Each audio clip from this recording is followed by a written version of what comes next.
Boqol maalmood oo dagaal iyo diriir aan waxba la isku reeban ah kadib, waxaa ka dhashay geerida in ka badan 800 oo kun oo qof. Waxaa la dilay kumanaan carruur ah, dad waayeello ah, siyaasiyiin mucaarad ah iyo cod kasta oo gacantu ay gaari kartay. Waxa uu ahaa mid ka mid ah xasuuqii ugu xumaa ee taariikhda caalamku diiwaan geliso. Xasuuqii Rwanda oo dhacay sanadkii 1994, waxa uu ahaa xasuuq lagu beegsaday qowmiyaddii Tutsiga iyo qayb ka mid ah Hutu-gii dhexdhexaadka ka ahaa siyaasadda. Waxa uuna gumaadku bilowday Abriil 1994. Waxaa waddanka iskaga qaxay ku dhowaad 2 milyan oo qof, badankoodna ahaa qowmiyaddii Tutsiga, waxaana xeryo qaxooti ay ka samaysteen dalalka kala ah Burundi, Tansaaniya, Uganda iyo Jamhuuriyadda Dimuqraadiga ah ee Kongo. Haddaba maxaa sababay xasuuqii Rwanda? Sidee ayuuna dalkan uga soo dabaashay? Mid ka mid ah marxaladihii ugu qaraaraa ee uu lugaha la galay sanadkii 1994, waxaan idinkula wadaagi doonaa muuqaalkeennan, balse haddii ay tahay markii kuugu horreysay, fadlan nagu soo biir oo ka mid noqo saaxiibada halkan ku xiran.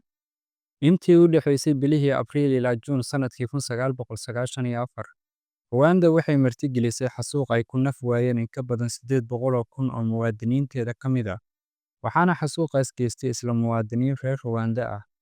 Qowmiyadda Hutu oo ah qowmiyadda ugu tirada badan dalka, ahna dad beeraley ah ayaa xasuuqan u geystay qowmiyadda Tutsiga.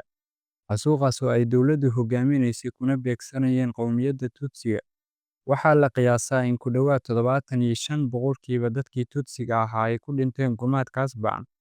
Nacaybka labada qowmiyadood waxa uu soo bilowday xilligii gumeystaha, waxaana quwadihii reer Yurub ee gumeystay dalkan ay ka dhex abuureen bulshada nacayb dhexdooda ah, iyagoo kala fadilay soona dhoweystay qowmiyadda Tutsiga, taasoo abuurtay nacayb iyo kala qaybsanaan sii hurisay colaaddii dambe ee sababtay xasuuqii 1994. Laga soo bilaabo xilligii gumeystaha Biljimka, si gaar ah sanadkii 1932, waxaa hoos u dhacay xiriirka qowmiyadaha dalka Rwanda. Dowladdii Biljimka ayaa soo rogtay kaararka aqoonsiga ee kala saarayay qowmiyadaha Hutu, Tutsi iyo Twa, taasoo noqotay dhaawaca ugu weyn ee xiriirka u dhexeeya qowmiyadaha Rwanda. Tallaabadan waxa ay si rasmi ah u xoojisay kala sarreynta iyo kala qaybsanaanta bulshada reer Rwanda, waxaana talada dalka la wareegay qowmiyaddii Tutsiga oo gumeystuhu naas nuujinayay xilligaas. Sanadkii 1959, dalka Rwanda waxaa ka bilowday kacdoon ay hormuud u ahaayeen qowmiyaddii Hutu-ga, waxaana uu kacdoonku u xuubsiibtay dagaal ka dhex qarxay labada qowmiyadood ee Hutu iyo Tutsigii muddada dheer dalka ka talinayay. Dagaalku wuxuu sababay in meesha laga saaro awooddii Tutsiga, xukunka dalkana ay la wareegaan qowmiyadda ugu tirada badneed dalka ee Hutu. 1962, dalka Rwanda wuxuu xornimada ka qaatay gumeystihii Biljimka. Xilligaas waxaa dalka ka cararay in ka badan 120 kun oo qof. Intooda badan dadkaasi waxay ahaayeen Tutsi, waxa ayna dadkaasi dalka uga carareen kaliya in qowmiyaddii Hutu-ga ay xilka dalka iyo xukunkiiba la wareegeen. Dabayaaqadii 1980-yadii, kooxo Rwandees qaxooti ah oo ku noolaa dibadda, gaar ahaan dalka Uganda, ayaa bilaabay dhaqdhaqaaqyo siyaasadeed iyo kuwo ciidan si ay dib ugu soo laabtaan dalkooda, kuwaasoo markii dambe isu beddelay jabhad la magac baxday Rwandan Patriotic Front. Dadaallo nabadeed oo la isku dayay sanadkii 1993, hormuudna ay ka ahaayeen Qaramada Midoobay iyo dowlado Afrikaan ah, ayaa ku soo idlaaday kuwo fashilma. Taariikhdu markay ahayd 6dii Abriil 1994, madaxweynihii Rwanda ee xilligaas Juvenal Habyarimana iyo madaxweynihii Burundi Cyprien Ntaryamira, oo labaduba ka soo jeeday qowmiyadda Hutu, ayaa lala eegtay gantaal diyaarad ay saarnaayeen, waxaana ay ka soo laabteen wadahadallo nabadeed si xal looga gaaro dagaalka qowmiyadaha. Balse gantaalka lagu dhuftay diyaaraddii siday labada madaxweyne ayaa sababay in diyaaraddu burburto, halkaasna ay ku geeriyoodaan labada hogaamiye oo labaduba ahaa qowmiyadda Hutu-ga. Dhacdadaasi kadib, Rwanda waxay cagaha la gashay mid ka mid ah xasuuqii ugu xumaa ee qarnigii 20aad. Waxaa bilowday dagaal socday 100 maalmood oo xiriir ah, waxaana la isku geystay wax kasta oo bini'aadanimada ka baxsan, iyadoo lagu dilay boqolaal kun oo qof oo Tutsi ah. Xitaa waxaa la dilay Hutu-dii dhexdhexaadka ahayd. Kaliya dadka reer Rwanda uma dhaawacmin jir ahaan. Intii xasuuqa ka badbaaday waxay qaadeen dhaawacyo maskaxeed.